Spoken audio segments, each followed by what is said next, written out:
So let's recap. It was dramatic news last night. The independent online news site putting out a tweet that an arrest warrant had been issued for ANC Secretary-General Ace Magashule. Well, journalists went into overdrive, of course, but it soon emerged the Hawks had done no such thing. But with over a week of arrests linked to a Free State government asbestos tender in 2014, that seems to have been a conduit for everything and everyone getting a cut and passing the project on. It certainly sounded quite plausible.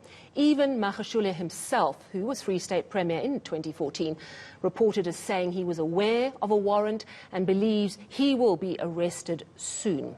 Well, some people, of course, say about time. Others say ANC factional battles are getting the law enforcement authorities on side. Well, certainly Magashule is expecting a Hollywood-style arrest, apparently, but I'm joined now by Karima Brown, political analyst and host of The Fix on Sundays at noon here on eNCA. Hello, Karima. I can think of no one better to try and make sense of what on earth happened. Full disclosure before we start chatting, you did work for a time at independent media, so it's important that we state that. But when you saw that tweet last night, the story breaking, that Ace Magashule, there was an arrest warrant, was your first thought, oh wow, yes, this was expected, or this doesn't sound right? Sally, I must tell you that I was very skeptical. Quite a few people called me, including eNCA, to hear whether I had heard of this. And of course, they referenced the IOL story. And my first thought, Sally, about IOL was the fact that Sikunati Manchancha, who is a regular guest on eNCA and the Eskom spokesperson, had just recently, in fact, a few days ago, issued a very strong statement saying that the reports that independent newspapers were carrying about the status of the CEO of Eskom, Andre de Ruyter, was false. And he also released the report compiled by Wim Trengove to prove that point. So I was very skeptical about IOL's story, also because they did not quote formally the Hawks or the NPA. The conundrum for many people was that they seemed to have quoted Mr. Magashule. But Sally, given the fact that, we were talking about my employment history, I was the political editor at Business Day in 2005 when Jacob Zuma was sacked by Thabo Mbeki from the executive. And the strategy that we saw last night was the very same one that Mr. Zuma employed when he said that there were rumors that he was going to be arrested following the guilty finding of Shabir Sheikh. And for me, it was a complete, script out of that playbook. I saw, the strategy of Mr. Magashule, because what was interesting, Sally, just after that IOL report, the Free State African National Congress Youth League, all on their own with no one else, issued a statement slamming the NPA, accusing them of, trying to use state institutions against Mr. Magashule. So what I saw was a very clear effort and strategy on the side of Mr. Magashule to try and ensnare the law enforcement agencies in a conspiracy pretty much along the lines of what Jacob Zuma had done 10 years ago. Right, so it makes him look like they're gunning for him, that they're out to get him for reasons other than so-called corruption, and which of course takes us right back to what's going on in the ANC at the moment. You correctly mentioned that the Free State ANC Youth League came out with that statement slamming everyone for his arrest very quickly after that IOL tweet. But also what I noticed on social media was there was a very strong message on social media, sort of hands off Ace. Karima, if he is arrested, what is it going to do to the ANC?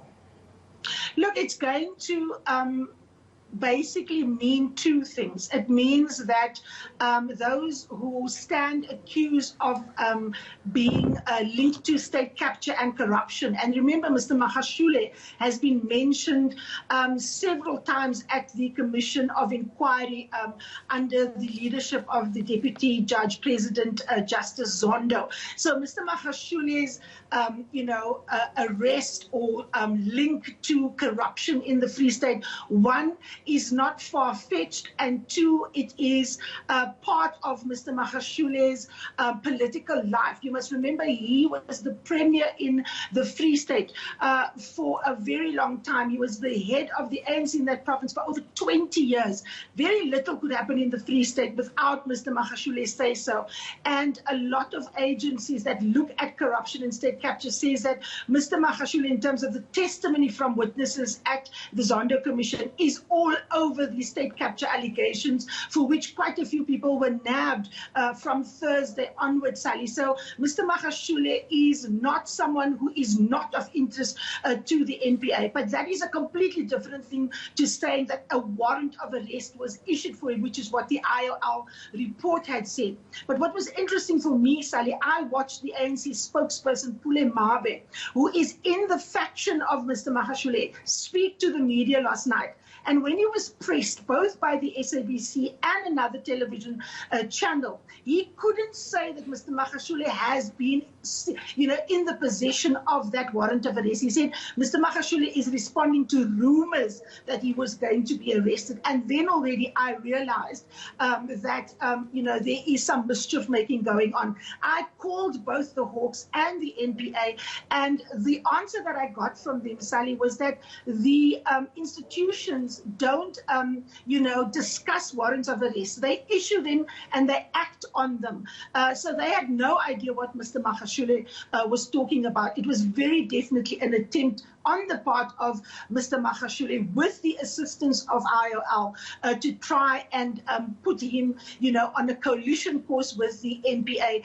And the statement from the ANC Youth League certainly tried to suggest that the NPA was abusing their power. And as you know, Ace Magashule gave Vuyo Mvoko, the eNCA's political editor, an interview where he said he believes state institutions were being used against him. So I think it was an attempt to continue to put that narrative into the public domain, hoping that it will ratchet up support in the same way as it did all those years ago when Thabo Mbeki sacked Jacob Zuma from his government as deputy president after Shabir Shaik was found guilty of a fraud. Absolutely fascinating times we are living in. Thank you very much, political analyst and host of The Fix on Sundays at noon here on eNCA, Karima Brown.